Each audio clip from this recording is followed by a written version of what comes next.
Ok, salut tout le monde. Alors aujourd'hui on y va pour un deuxième look d'automne super simple. Donc on commence ici avec une base à paupières. Donc j'utilise la base fixante de Clarins. Et ici on va venir la mettre partout sur la paupière, même vraiment sur la carte sourcilière.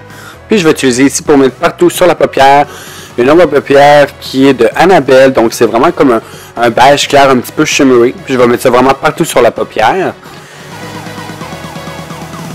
Et après ça, ici, je vais prendre ma palette Smashbox, puis je vais prendre la couleur taupe, et je vais venir vraiment définir son crease, juste pour être la couleur de transition un petit peu, là, pour le look qu'on va faire aujourd'hui. Donc, on blende dans le crease.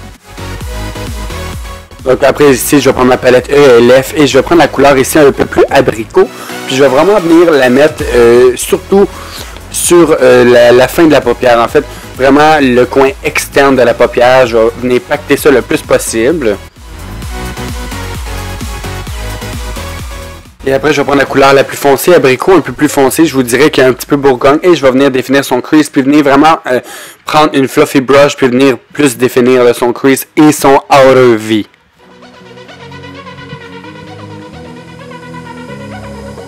Après ceci, je vais reprendre le taupe et je vais venir un peu plus définir un petit peu plus son crease. Donc, ça va être pas vraiment cut crease, mais juste pour faire vraiment une définition encore mieux.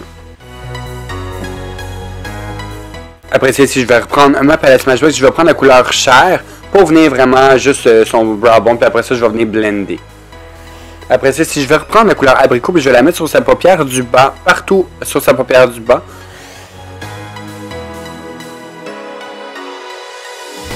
Après ça, je vais prendre la couleur la plus foncée, qui est encore mon petit bourgogne que j'avais mis dans mon crease au début. Et je vais la mettre un petit peu plus vers où est-ce que la ligne des cils en bas, là.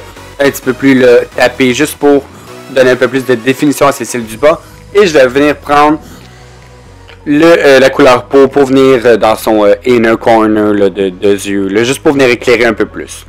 Après ça, je vais prendre ici mon crayon Sheila blanc, ivoire, que je vais venir mettre sur sa muqueuse à l'intérieur du bas. Et après, je vais prendre mon crayon brun ici, 06 de MN, de Me Now, excusez-moi, et je vais mettre ça dans la muqueuse du haut. Et je vais aussi outliner sa ligne de cils du bas. Après ça, je vais prendre mon crayon personnel ici pour sourcils. Puis je vais venir quand même bien définir ses sourcils. Mais je vais les faire quand même assez naturels. Parce que Melissa n'aime pas trop avoir des sourcils trop fournis. Donc vraiment, juste bien liner ça pour que ça soit beau et naturel.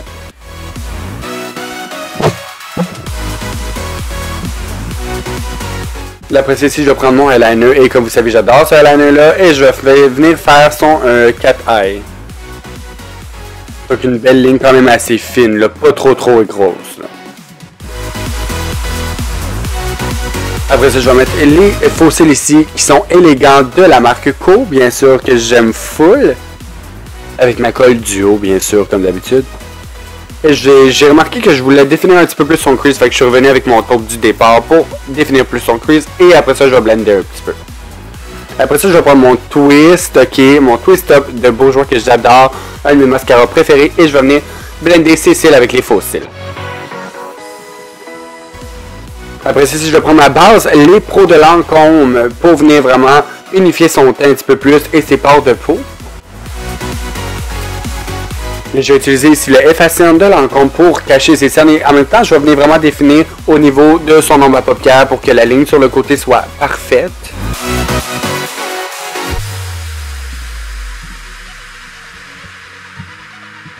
Et faut pas oublier, je vais reblender un petit peu les ombres à paupières du bas parce que des fois ça fait un petit peu trop carré. Et si je vais utiliser le fond de teint infaillible de L'Oréal. Faut pas oublier tout le monde de blender quand même dans le cou le fond de teint. Même si c'est la bonne couleur, faut toujours blender dans le cou. Ok tout le monde, ok.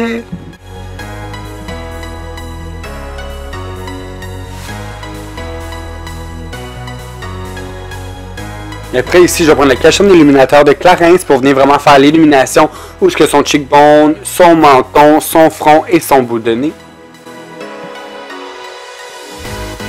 Et je vais venir reblender après aussi avec mon éponge Co.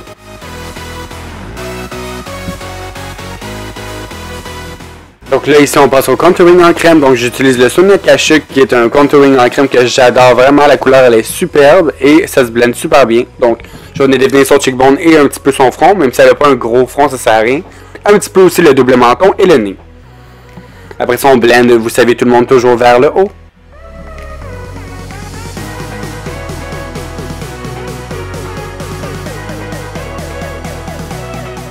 Et je vais prendre ma poudre Marcel pour venir setter tout ça et bien setter en dessous des yeux pour pas que ça crease au courant de la journée.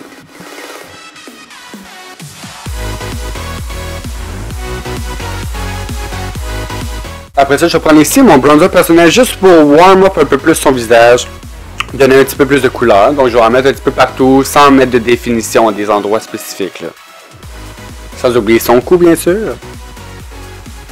Après ça ici je vais prendre, je sais pas pourquoi j'ai mis le blush avant le contouring, mais j'ai pris mon blush Prodige numéro 5 de Rosewood, dans le fond qui est de Clarins. J'ai décidé de le mettre avant le contouring, je sais pas pourquoi, mais bon, whatever. Et je prends mon contour kit d'Anastasia cette fois-ci et je vais venir définir son cheekbone avec la couleur du milieu. Je me souviens plus du nom, mais c'est la couleur la plus gris, vraiment juste pour venir donner plus de définition à son cheekbone, même si elle a des cheekbones déjà magnifiques. Là, sans oublier ici la partie préférée, c'est le Bobbi Brown Illuminateur que je vais mettre sur son cheekbone et un petit peu sur le bout de son nez. Et après ça, je vais venir ici faire les lèvres. Donc, un contour de lèvres, j'utilise la marque Me Now. Vraiment des couleurs neutres quand même, juste pour faire le contour, pour donner une bonne base.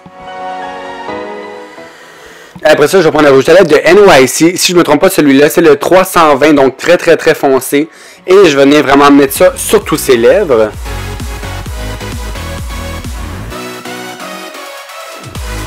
Et après ça, j'ai décidé de prendre le 309 ici, qui est de NYC aussi, juste pour mettre dans le milieu un peu. J'ai décidé de mettre un ombré finalement dans ses lèvres. Donc, juste ici, j'ai pris le NYX qui est ici, dans le fond, un mat, qui est très nude, c'est la couleur 2. Et je vais vraiment venir faire la transition et venir faire le ombré.